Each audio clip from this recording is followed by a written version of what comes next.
Hello everyone, welcome to my YouTube channel खबरें काम की। आज हम पढ़ेंगे नौकरशाही के बारे में, जिससे मैंने बताया था स्थायी कार्यपालिका। मैं आपको पहले वाली वीडियोस में बता चुकी हूँ। कार्यपालिका दो टाइप्स की होती है, मतलब भारत में एक को राजनीतिक कार्यपालिका कहते हैं, एक को कहते हैं स्थायी कार्यपालिका। राजनीतिक कार्यपालिका में आते हैं सारे मिनिस्टर्स, मंत्री वगैरह, और स्थायी कार्यपालिका में नौकरशाही आते हैं, means civil services, IAS, IPS, ये सब इसमें आते हैं। इनमें डिफरेंस क्या होता है, इनके ऊपर कई बार पेपर में डिफरेंस पूछा जाता है। स्थायी कार्यपालिका अपनी एज लिमिट 62 वर्ष के लिए काम करती है, जबकि ये राजनीतिक कार्यपालिका सिर्फ 5 वर्ष के लिए कार्य करते हैं। इनको स्थायी कार्यपालिका को हटाने की प्रक्रिया मुश्किल है, इनको हटाने की प्रक्रिया राजनीतिक कार्यपालिका को आसान है। स्थायी कार्यपालिका का जो चयन होता है वो संघ लोक सेवा आयोग के द्वारा होता है, एग्जाम्स के द्वारा। उनको प्रशिक्षित होते हैं सिविल सेवा के मेंबर्स, मीन्स स्थायी कार्यपालिका। और राजनीतिक कार्यपालिका उनके लिए एजुकेशन क्वालिफिकेशन वगैरह मायने नहीं रखते हैं, वो बस इलेक्शन जीत जाते हैं एंड वो बन जाते हैं। स्थायी कार्यपालिका को विशेष नॉलेज होता है किसी फील्ड से, वो उन्हें ज्ञान के स्रोत कह सकते हैं हम। और राजनीतिक कार्यपालिका ऐसा कुछ नहीं है। स्थायी कार्यपालिका नीतियों को बनाने में, उनको लागू करवाने में राजनीतिक कार्यपालिका की सहायता करती है। अब हम मेनली इसमें जानेंगे, हम स्थायी कार्यपालिका, हम नौकरशाही के बारे में जानेंगे। नौकरशाही भी कार्यपालिका का एक अंग है। मैं पहले बता चुकी हूँ, कार्यपालिका के 4 अंग हैं, उसमें आते हैं राष्ट्रपति, प्रधानमंत्री, मंत्रिपरिषद और नौकरशाही में सिविल सेवा। ओके, अब हम इसके बारे में जानते हैं। इसे नौकरशाही को नागरिक सेवा भी कहते हैं। प्रशासनिक मशीनरी का विशाल संगठन, प्रशासनिक मशीनरी का विशाल संगठन शामिल होता है नौकरशाही के अंतर्गत। सरकार के स्थायी कर्मचारी के रूप में कार्य करने वाले प्रशिक्षित होते हैं, नॉलेजेबल। एग्जाम के बेस पे जब एग्जाम क्वालिफाई करते हैं तब चुने जाते प्रशिक्षित और प्रवीण अधिकारी नीतियों को बनाने तथा उसे लागू करने में मंत्रियों का सहयोग करते हैं।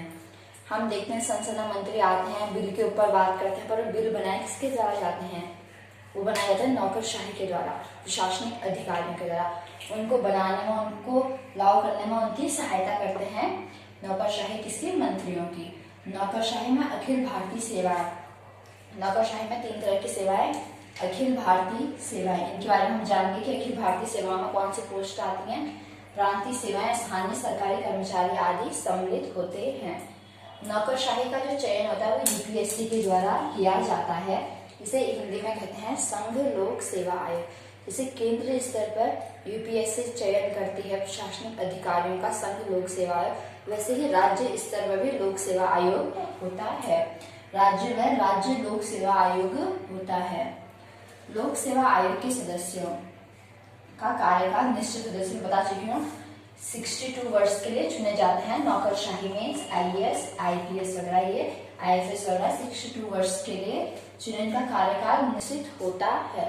उनको सुप्रीम कोर्ट के न्यायाधीश के द्वारा, सुप्रीम कोर्ट के न्यायाधीश के द्वारा की गई जांच के आधार पर ही निलंबित या अपदस्थ किया जा सकता है। मतलब इनका कार्यकाल तो एकदम निश्चित होता है, परमानेंट जॉब जिसे हम कह सकते हैं, 62 वर्ष। और इनको हटाने की जो प्रक्रिया है वो सुप्रीम कोर्ट के न्यायाधीश के द्वारा जब वो जांच करते हैं उसी के आधार पर उन्हें निलंबित या अपदस्थ किया जा सकता है नौकरशाहियों को। लोक सेवकों की नियुक्ति दक्षता और योग्यता को आधार बनाकर की जाती है। इनकी जो नियुक्ति है किस आधार पर की जाती है? वो दक्षता और उनमें वो योग्यता है नौकरशाही बनने का, प्रशासनिक अधिकारी बनने की उनमें योग्यता है, इस आधार पर उनकी नियुक्ति की जाती है। संविधान में पिछड़े वर्गों के साथ साथ समाज के सभी वर्गों को सरकारी नौकरशाही बनने का मौका दिया है। इसके लिए संविधान दलित और आदिवासियों के लिए आरक्षण की व्यवस्था करता है। हमारा संविधान ये देखता है, ये किया गया है कि नौकरशाही जैसे बड़े पद पर जो देश को संभालते हैं, उससे ऊंचे जातियों का वो न, इसमें आरक्षण किया गया है, वर्गों को आरक्षण दिया गया है, पिछले वर्गों को, दलितों को, जिससे नौकरशाही जैसे ऊंचे पदों पर वो भी पहचान अपनी बना सके और देश में अपनी सेवा दे सके। हमें सिविल सेवाओं का जो वर्गीकरण है वो 3 पार्ट्स में किया जाता है। पहला है अखिल भारतीय सेवाएं, जो सबसे मेन है, अखिल भारतीय सेवाएं से पढ़ा था। इसमें 2 तरह के अधिकारी आते हैं। भारतीय प्रशासनिक सेवा, इंग्लिश में IAS है, भारतीय पुलिस सेवा IPS। सेकंड है, इसका वर्गीकरण किया गया 3 पार्ट्स में। सिविल सेवाओं का वर्गीकरण। सेकंड पार्ट है केंद्रीय सेवाएं आती हैं इसके अंदर भारतीय विदेश सेवा आती है, जैसे IFS वगैरह, इंग्लिश में IFS समझिए आप। इंडियन फॉरेन सर्विस है, भारतीय सीमा शुल्क सेवा। थर्ड आते हैं प्रांतीय सेवाएं, जिसमें डिप्टी कलेक्टर, बिक्री कर अधिकारी आते हैं। किसी जिले में एक प्रशासनिक अधिकारी IAS स्तर का अधिकारी सबसे मेन होता है, वैसे ही IPS स्तर का अधिकारी। आपको ये जानने की जरूरत है कि नौकरशाही स्थायी कार्यपालिका है। हमारे देश में जितने भी नीति निर्माण सरकार कोई कानून बनाती है, उनको जो उनका ढांचा है, उनका स्ट्रक्चर किसके द्वारा तैयार किया जाता है, कौन सहायता करता है, किसका मेन हाथ होता है, इट्स नौकरशाही का बहुत बड़ा नौकरशाही का रोल होता है। उनको लागू किया जाता है, उनको डेली में हमने स्टार्ट में पढ़ा था कि सरकार के द्वारा लागू किए गए कानूनों को उनको डेली में कार्यान्वयन में लाना, देखना कि वो फॉलो हो रहा है नहीं, डेली में किसका कार्य है, उनको फॉलो करवाना नौकरशाही का कार्य है।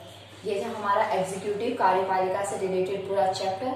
अगर आपको ये सारे वीडियोस हमारे पसंद आए तो हमारे चैनल को सब्सक्राइब कीजिए और इन वीडियोस को अपने फ्रेंड्स के साथ शेयर कीजिए। और आगे वाले चैप्टर्स में विधायिका के बारे में पढ़ेंगे, हम जुडिशियरी के बारे में पढ़ेंगे। इंटरेस्टिंग चैप्टर्स है बहुत, पढ़ने के लिए हमारे साथ बने रहिए।